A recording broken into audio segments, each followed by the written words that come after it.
Ramesses, and this problem about getting enough straw for the bricks. To the city of Pithom was found by an archaeologist, actually several archaeologists. One of them, his name was Sir Flander Petrie, founded in 1883.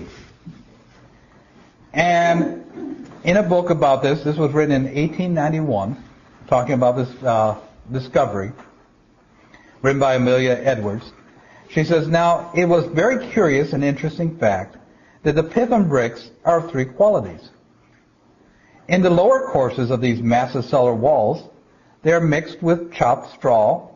Higher up, when the straw was supposed to have run short, the clay is found to be mixed with reeds, the same kind of reeds which grow to this day in the bed of the old Pharaonic canal, and which are translated as stubble in the Bible.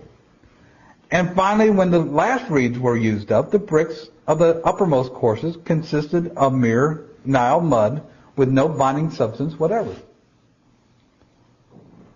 Now, if it was written there in the Babylonian captivity, how would people back then know that way down in Egypt, there's a city that probably by this time was half buried because it's over 1,000 years old, where the bricks are at the bottom course made with straw, the middle courses are made with stubble, and the top courses were just made bricks without anything in it at all because they didn't have any. How would they know that little detail? And yet we found it. And you'll find people saying, oh, that's just a coincidence. But isn't it an amazing one? It just fits just like the way the Bible said it was. And the Bible even tells us why. It wasn't because they ran out. Because they were having, the Pharaoh thought he was having a rebellion and stopped supplying it. I even read some articles that there were people saying, oh, it's just they've used the strong bricks on the bottom and then you can then use the cheap bricks on the top. Then why didn't they use strong bricks all the way through if they wanted the city to last? But nobody wants to actually say the Bible actually had it right. Another one that's been popular, this was an old thing, was that there's mentions, about 47 times, there are mentions of Hittites in the Bible as a nationality. And they occupied, obviously, parts of the land of Canaan. They're mentioned all the time. For instance, in Joshua 1 and verse 4, Joshua chapter 1, and in verse 4 it says,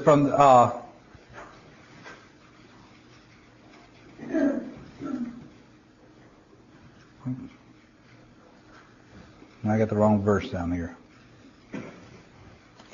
How about Joshua 3:10? Yes, Joshua 3:10. It says, and Joshua said, by this you shall know that the living God is among you, and that he will assuredly dispossess from before you the Canaanite, the Hittite, the Hivite, the Perizzite, the Girgasite, and the Amorite, and the Jebusites. These are different nationalities that were living in the land of Canaan. Uriah, you might remember, the man that David murdered in order to marry his wife, he was a Hittite. And for years, people were saying, well, the Bible was wrong. And the reason for it is that we had no record of the Hittites. You know, we found lots of different countries, but no Hittites. And so they claimed that, the skeptics claimed basically, well, somebody just made up this nation and put it in there, just made up names for different nationalities. But in 1872, George Smith was studying some monuments, and he came across a place. It's out in what we now call Turkey. But he was looking at some monuments there and realized that he had found the ancient city of Carchemish.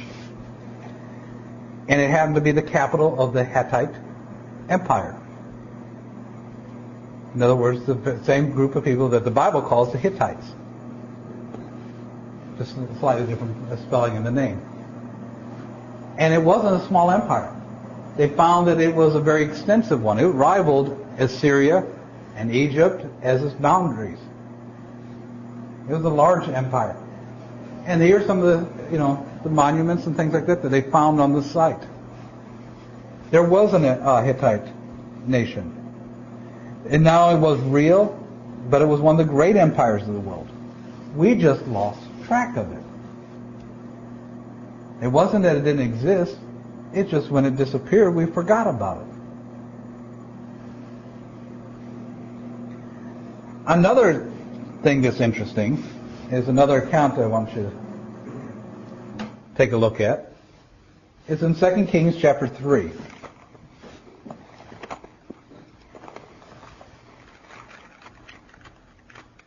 2 Kings chapter 3, starting with verse 4. It's a little bit of long reading, but I needed to show this information here. 2 Kings chapter 3, verse 4. It says, Now Misha, the king of Moab, was a sheep breeder, and used to pay the king of Israel 100,000 lambs and the wool of 100,000 rams. And it came about when Ahab died, the king of Moab rebelled against the king of Israel. And King Joram went out of Samaria at that time and mustered all of Israel. Then he went and sent word to Jehoshaphat, the king of Judah, saying, The king of Moab has rebelled against me. Will you go with me to fight against Moab? And he said, I will go up. I am as you are. My people are your people. My horses your horses. And he said, Which way shall we go? And he answered, We will go up the way of the wilderness of Edom. So the king of Israel went with the king of Judah and the king of Edom. And they made a circuit of 7 days' journey, and there was no water for the army or for the cattle that followed them. Then the king of Israel said, Alas, for the Lord has called these 3 kings to give them into the hand of Moab. But Jehoshaphat said, Is there not a prophet of the Lord here, that we might inquire of the Lord by him? And one of the kings of Israel's servants answered and said, Elisha, the son of Shaphat, is here, who used to pour water on the hands of Elijah.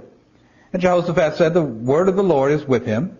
So the king of Israel and Jehoshaphat and the king of Edom went down to him. And Elisha said to the king of Israel, What do I have to do with you? Go to the prophets of your fathers and your prophets of your mothers. And the king of Israel said to him, No, for the Lord has called these 3 kings together to give them in the hands of Moab.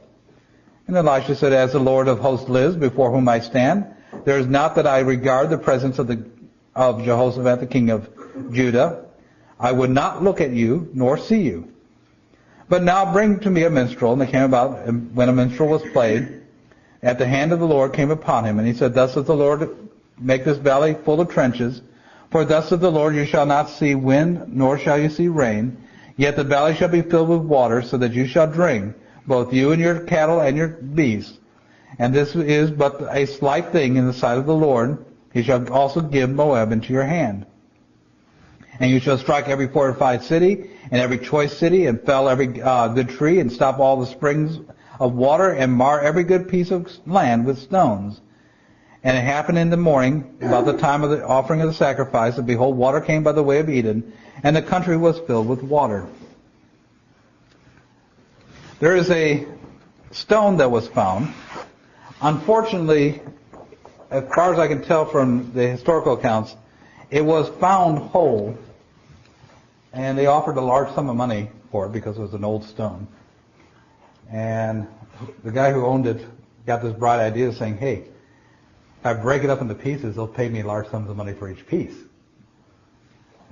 And so, unfortunately, it got broken. It's not a real good picture of it, but it's called a Mishnah stele.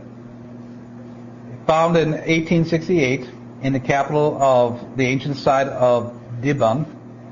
That was once the capital of Moab. It's now in Jordan. It's in this country of Jordan. And here's a translation of that stele. I, Misha. Take a look at chapter 3, verse 4. I, Misha, son of Chemosh, the king of Moab, the Dibonite. My father was king over Moab for 30 years. I became king after my father. I made this high place for Chemosh in Caraco, because he has delivered me all the kings, because he made me look down on all my enemies. Omri was king of Israel, and he oppressed Moab for many days, for Chemosh was angry with his land. And his son reigned in his place, and he also said, I will oppress Moab. In my day he said so. But I looked down on him and on his house, and Israel has been defeated. It has been defeated forever. And Omri took possession of the land of Medeba, and he lived there in his days and half the days of his sons, 40 years.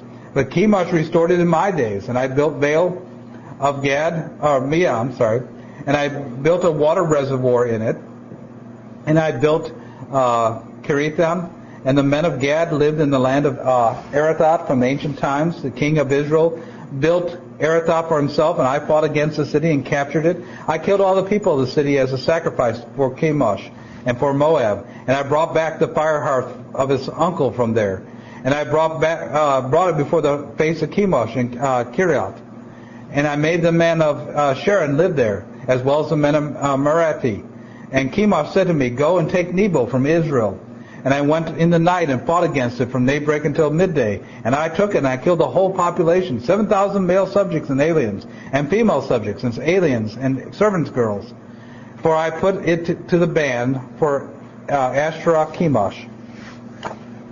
And from there I took the vessels of Yahweh, and I presented them before the face of Chemosh. The king of Israel had built Ezah, and he stayed there throughout his campaign against me. And Chemosh drove him away before my face. And I took 200 men of Moab and all its divisions, and I went up to Ezah, and I taken it in order to add it to Dibon, and I built Caraco, the walls of the woods and the walls of this citadel. And I built his gates, and I built his towers, and I built the house of the king. And I made the double reservoir for the spring of the innermost part of the city. Now the innermost part of the city had no cistern in Caraco. I said to all the people, each make a cistern in his house. And I cut the moat for Caraco by using Israelite prisoners. And I built Ariah, and I constructed a military road in Arnon. I built Beth Baap that might be before it had been destroyed.